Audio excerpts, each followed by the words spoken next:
Cabrera যে কাজ করেছেন তাতে তাকে শোকজ করা উচিত, অথবা কাবরেরা যে কাজ করেছেন তাতে তাকে জবাবদিহিতার আওতায় আনা উচিত। আমি যা বলছি আমার মনে হয় একটুও ভুল বলছি না। কারণ জামাল ভুঁইয়ের সাথে যে কাজটা করা হয়েছে সেটা বাংলাদেশের কালচারটাকে নষ্ট করতে পারে, ফুটবলের যে জাগরণটা সেখানে বড় একটা ধাক্কা দিতে পারে। জামাল ভুঁইয়াকে অসম্মান করেছেন, চরমভাবে অসম্মান করেছেন কাবরেরা। এটা কোনোভাবে মেনে নেওয়া যায় না।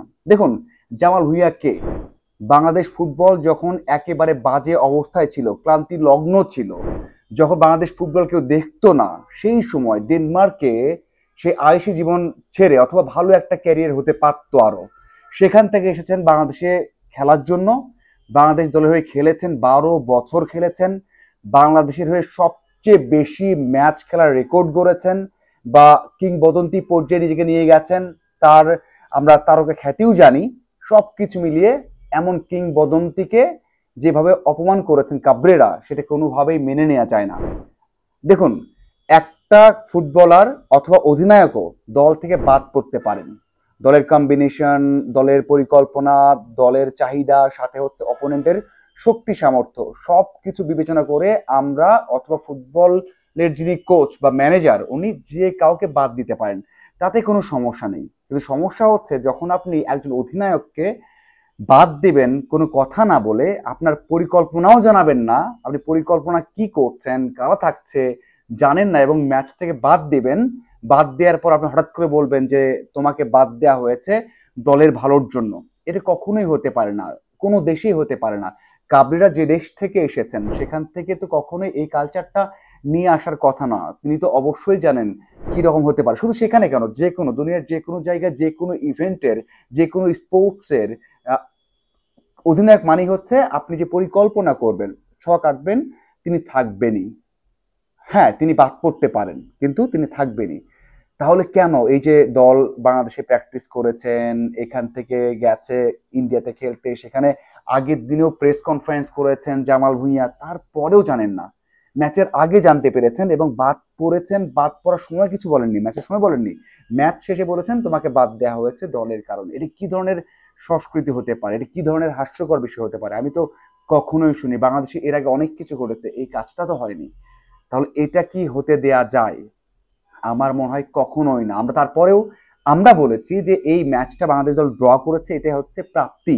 কারণ ভারত বাংলাদেশ থেকে প্রায় 50 রেটিং বা র্যাঙ্কিং এ এগিয়ে, তারা অনেক শক্তিশালী দল, তাদের মাটিতে খেলা, আমরা ড্র বলে আনন্দিত হয়েছে। কিন্তু সত্যিই কি তাই? এই জামাল ভুঁইয়াই যে ইন্টারভিউটা দিয়েছেন, যেখানেই কথাগুলো বলেছেন, সেখানেই বলেছেন যে গত 5 থেকে 6 বছর এতটা বাজে দল দেখেননি ভারতের।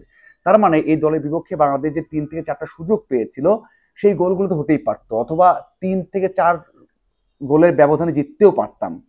সেই দলে জামাল ভুঁইয়া নেই। হ্যাঁ, থাকলে হয়তো ভালো হতে পারতো। আচ্ছা, না থাকলেও সমস্যা নেই, কিন্তু অবশ্যই তো বলতে হতো না? এই যে এই কোচকে নিয়ে অনেক কথা হচ্ছে, অনেক কথা হয়, ফাহমিদুলকে যেভাবে বাদ দেওয়া হয়েছে, যেভাবে বসুন্ধরা কিংসকে সুবিধা দেওয়া হচ্ছে, বলা হয়, অভিযোগ করা হয়, মানে ওই একটা দল থেকে 8 থেকে 9 জন ফুটবলার আছেন, সেই দলই আবার ডোমেস্টিকে ভালো করতে পারেন না। এই যে প্রশ্নগুলো তৈরি করেছেন, তাহলে কি কোনো একটা দিকের বা কোনো এক পক্ষ হয়ে কাজ করছেন কাবরেরা, অথবা কোনো দেশের স্বার্থ না দেখে নিজে কিভাবে টিকে থাকা যায়, ভালো করা যায়, মানে নিজের ভালো করা যায়, সেগুলো চিন্তা করছেন? এখন হয়তোবা সেটাই মনে হচ্ছে। জামাল ভুঁইয়া বাংলাদেশের সেই নায়ক, যে নায়ক হয়তোবা সারা জীবন বাংলাদেশ ফুটবলের সাথে থাকবেন। সবচেয়ে বেশি ম্যাচ খেলেছেন, ভুল না করলে প্রায় 82টা ম্যাচ খেলেছেন বাংলাদেশের হয়ে। তো এরকম ফুটবলারকে আপনি এরকম অসম্মান করতে পারেন না। দেখুন, আমি আবারও বলছি, বাদ দিতেই পারেন, কিন্তু ওই যে আগে থেকে পরিকল্পনা করা, আগে থেকে বাদ দেওয়ার বিষয়টা জানিয়ে দেওয়া, সবার সাথে এটা হওয়া উচিত। আমরা হয়তোবা হামজা আসছেন, আমরা হয়তোবা সামিদ সোমা আসছেন, এই জামাল ভুঁইয়াকে ভুলে যাব। শুধু আমরা হয়তো ভুলে যাব, হয়তো কোচিং স্টাফ ভুলে যাবেন, হয়তো ফেডারেশন ভুলে যাবেন, কিন্তু সেই ভুলে যাওয়াটা উচিত না, এইভাবে ভুলে যাওয়া উচিত না। যদি বিদায় দিতেই হয়, বাদ দিতে হয়, সেটারও একটা সম্মানজনক পদ্ধতি আছে, একটা ওয়ে আছে, যেটা অন্য দেশগুলোতে হয়ে আসে, ফুটবলে হয়ে আসে। সেই কাজটা কিন্তু আমরা করতে পারি, অবশ্যই করতে পারি, যে আমাদেরকে আমরা সেভাবেই সম্মান দেখিয়ে বাদ দিতে পারি। আমার মনে হয় এত চেঞ্জ হবে, এত এগিয়ে যায় বাংলাদেশ ফুটবল, এবং সেই এগিয়ে যাওয়ার পথে জামাল ভুঁইয়ারা যেই কাজগুলো করেছে, যে ত্যাগ স্বীকার করেছেন, সেগুলোই সামনে আসবে, এবং সেগুলো নিয়ে স্মরণ করে সেক্ষেত্রে আত্মবিশ্বাস নিয়ে এগিয়ে যেতে হবে, এবং তাদেরকে অবশ্যই সেই রেসপেক্টটা দিতে হবে। যতই হামজা, যতই ফাহমিদুল, যতই সামিদ সোম আসুক না কেন, আমার মনে হয় যে কাজটা করেছেন কাবরেরা, ভুল করেছেন। চরম অন্যায় করেছেন এবং বাংলাদেশ অধিনায়ককে অপমানিত করেছেন, বাংলাদেশের কালচারটাকে নষ্ট করার চেষ্টা করছেন। আপনার কি মনে হয় অবশ্যই কমেন্ট করে জানাবেন।